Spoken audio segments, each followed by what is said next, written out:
அனைவருக்கும் வணக்கம். இன்று கோவை சட்டக்கல்லூரியில் 3வது பட்டமளிப்பு விழா. இது வரைக்கும் இந்த கல்லூரி ஆரம்பிச்சிருந்து இதான் 3வது பட்டமளிப்பு விழா. பல ஆண்டுகளாக பட்டமளிப்பு விழா நடைபெறாத காரணத்தில் மொத்தமாக சேர்த்து வச்சு இன்றைக்கும் வர ஞாயிற்றுக்கிழமை ரெண்டு ஸ்டேஜாக வச்சுருக்கோம். இன்றைக்கி பட்டமளிப்பு விழாவில் உச்சநீதிமன்ற நீதியரசர் திருமதி மோகனா அவர்கள் கலந்துக்கிட்டாங்க. அவங்க சமீபத்தில் தமிழகத்தை சேர்ந்து தமிழகத்தை சேர்ந்த ஒரே நீதிபதி வழக்கறிஞராக நேரடியாக நீதிபதியானவர். ஸோ அவர் வந்தது கண்டிப்பாக இந்த கல்லூரிக்கும் எல்லாருக்கும் இங்கே பட்டம் வாங்கின அனைத்து மாணவர்களுக்கும் மிகப்பெரிய பெருமை. இன்றைக்கி பட்டமளிப்பில் நல்லபடியாக முடிச்சு சுமார் ஒரு 650 மாணவர்கள்கிட்ட இன்றைக்கி பட்டமளிப்பு விழாவில் கலந்து கொண்டு அவங்க பட்டங்களை பெற்றுக்கொண்டாங்க. முதல்வரின் கரூர் பயணத்துக்கான ஏற்பாடுகள் எந்த அளவுக்கு இருக்குது சார்? நேற்று தான் தீர்ப்பும் மாறி வந்திருக்கு, அவங்களோட பெட்டிஷன்லாம் நிராகரிக்கப்பட்டிருக்கு. முதல்வருக்கான அந்த ஏற்பாடு கொடுத்து விரைவில் எல்லா ஏற்பாடுகளை கொடுத்தும் அறிவிப்பு வரும், அஃபிஷியலாக அறிவிப்பு வரும். அது வரைக்கும் பொறுத்திருக்கலாம். சமூக நீதித்துறையாக மாற்றிருக்காங்க. இது பல்வேறு கருத்துக்கள் எழுப்பப்பட்டு இது பல வருஷத்தான கோரிக்கை,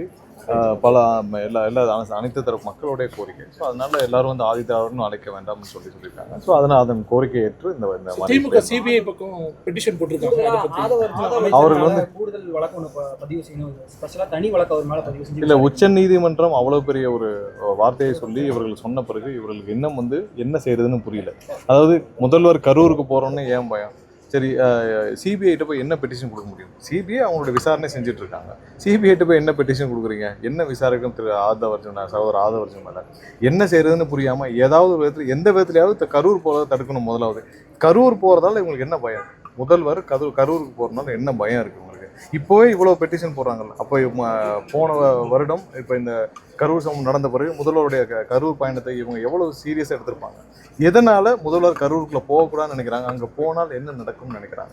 ஸோ இவ்வளோ தூரம் இப்போவே எதிர்ப்பு தெரிவிக்கிறவங்க முன்னாடிலாம் என்னென்ன செஞ்சுருப்பாங்கன்னு மக்கள் எல்லாம் அனைவரும் தெரிஞ்சுக்கணும்.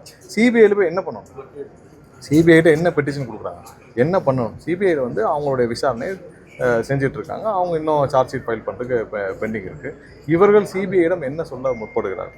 இவர்கள் இந்த கேஸை வச்சு என்னென்ன விளையாட்டு காட்டாலும் எங்கள் கட்சியையும் எங்களுடைய முதல்வரையும் நம்மளுடைய முதல்வரையும் முடக்க பார்த்துடல. எல்லாருக்கும் தெரியும் தானே, அந்த ஒரு வாரம் கட்சியை முடக்கவும் எங்கள் அனைவரையும் முடக்கவும் முதல்வரையும் முடக்கவும் அனைத்து வேலைகளும் செஞ்சாங்க. அனைத்திலும் தோற்று போய் இப்போ வரைக்கும் பார்த்தீங்கன்னா கடைசியில் உச்சநீதிமன்றம் தெளிவாக சொல்லியிருக்கு, முதல்ல போய் எஃப்ஐஆராக படிச்சுட்டு வாங்க. ஒரு பெட்டிஷனை ஃபைல் பண்ணுறது, எஃப்ஐஆரை கூட படிக்காத அளவுக்கு ஒரு வழக்கறிஞர் டீம் அதை வச்சு எஃப்ஐஆர் நீங்கள் போய் பெட்டிஷனை ஃபைல் பண்ணிருக்கீங்க, முதல் எஃப்ஐஆரை படிச்சுட்டு வாங்கன்னு சொல்லியிருக்காங்க. நீங்கள் எதுவுமே தெரியாத ஒரு டீம் வச்சுட்டு நீங்கள் உச்சநீதிமன்றத்தோட எல்லாருடைய நேரத்தையும் வீணடித்து நீங்கள் அதில் போய் முதல்வரை பற்றி தவறாக சொல்கிறாரு. அது எஃப்ஐஆரில் யார் இருக்காங்கன்னு கூட தெரியாமல் போய் சொல்கிறாரு. இன்னும் சிபிஐ அவங்களுடைய சார்ஜ் ஷீட்டையும் ஃபைல் பண்ணல. எதுவுமே தெரியாமல் போய் அங்கே போய் நிற்கிறது. கரூருக்கு ஒரு முதல்வர் போகிறனால என்ன பயம் உங்களுக்கு? ஸோ எதுவுமே தெரியாமல் இவங்க போய் நின்றுட்டு இப்போ அதோடைய அடுத்த வேலை தான் சிபிஐலே பெட்டிஷன் கொடுக்குறாங்க. இவங்க தானே சிபிஐ வேணான்னாங்க. இவங்க தானே சிபிஐயோட அனைத்து விசாரணை எதிர்த்து அவங்களுடைய ஆட்சி காலத்தில் போய் உயர்நீதிமன்றத்தில் உச்சநீதிமன்றத்தில் ஸ்டே கேட்டாங்க. இன்றைக்கி இருக்குது சிபிஐ விசாரணை வேணும். என்ன விசாரிக்கணும் சிபிஐ?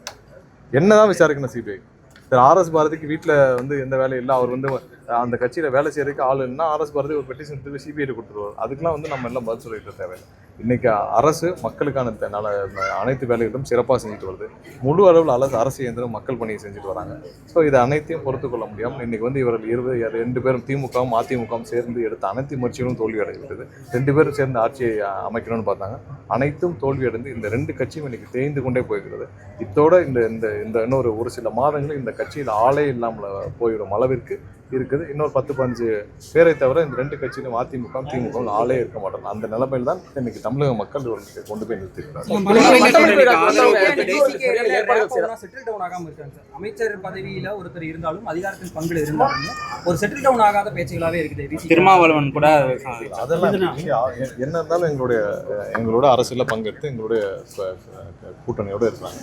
ஸோ ஒரு சில விஷயங்களில் கண்டிப்பாக என்ன கருத்தாக இருந்தாலும் நாங்கள் கேட்டுக்கொண்டு செய்கிறோம். அதில் எந்த பெரிய பிரச்சனைகள் இருக்க மாதிரி தெரியல.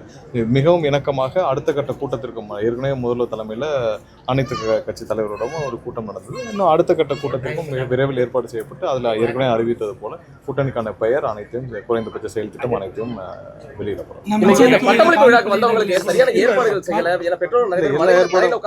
எல்லா ஏற்பாடும் செய்யப்பட்டுச்சு. ஏன்னா அனைத்து ஏற்பாடும் செய்யப்பட்டுச்சு. ஏன்னா இப்போ 650 பேர் அவங்களோட 2 பேர் 3 பேர் வரும் பட்சத்தில் 2000 பேர் இங்கே தொழிலில் கொண்ட இவ்வளோ பேரை அங்கே ஹேண்டில் பண்ணுறதுக்கான கெப்பாசிட்டி இருக்குமான்னு நீங்கள் பார்க்கணும். இல்ல அவங்களுக்கு ஸோ ஒரு அவங்களுக்கு இருக்கை கூட அமைச்சு கொடுக்கல, எல்லாம் line ல உட்கார்ந்து தேவையான அளவு இருக்காங்க. இங்கே ஏற்பாடு செய்யப்பட்டுச்சு. மாணவர்களுக்கு தேவையான ஏற்பாடு செஞ்சு துரிதமாக முடிக்கப்பட்டுச்சு. இன்னைக்கு 2 மணிக்கு முடிய வேண்டியது அரை மணி நேரத்துக்கு முன்னாடியே வந்து துரிதமாக எல்லாமே வந்து முடிக்கப்பட்டுச்சு. கண்டிப்பாக தேவையான ஏற்பாடுகள் இல்ல குறிப்பா அவங்களுக்கு இருக்கை கூட